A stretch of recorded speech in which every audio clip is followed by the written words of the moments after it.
খুবই মারাত্মক খেলা।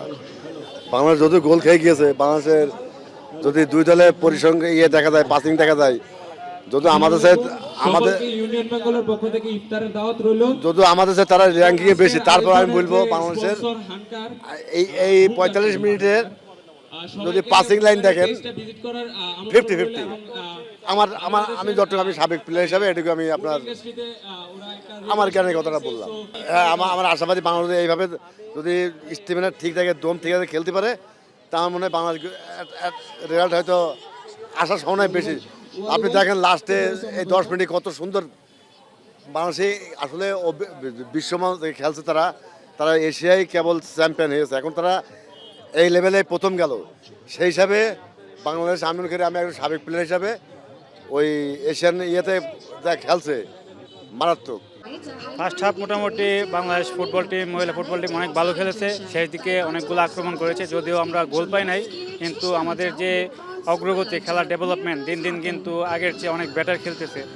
আশা করি যে এভাবে যদি চলতে থাকে তাহলে হয়তো সেকেন্ড হাফে আমরা গোল পেয়ে যাব এবং আমরা ড্র করলে খুশি, কিন্তু আমাদের টার্গেট থাকবে জয় পাওয়া আর কি। তারপরে যদি ড্র করতে পারি ম্যাচটা, অন্ততপক্ষে যে বাংলাদেশের উন্নতি সেটা আমরা স্বচক্ষে দেখতে পারবো আর কি।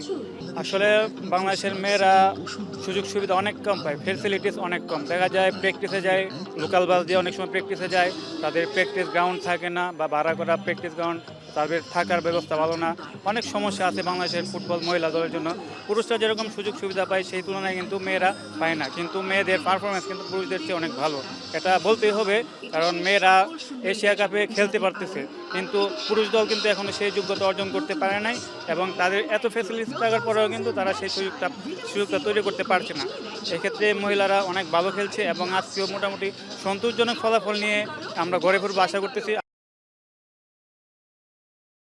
90 মিনিট আমরা খেলার চেষ্টা করছি, তো আমরা সেটাই করছি যেটা খেলা দরকার ছিল। আমাদের টিম পজিশন আর পাসিং একুরেসি সবকিছুই আমাদের ভালো ছিল, তো ব্যাট লাগছিল, আমরা গোল কনসিড করছি। প্রথমবারের মতো আমরা এফসি উমেন্স এশিয়া কাপ খেলতেছি, তো আমরা চেষ্টা করব সামনে আরো যেন ভালো কিছু করতে পারি।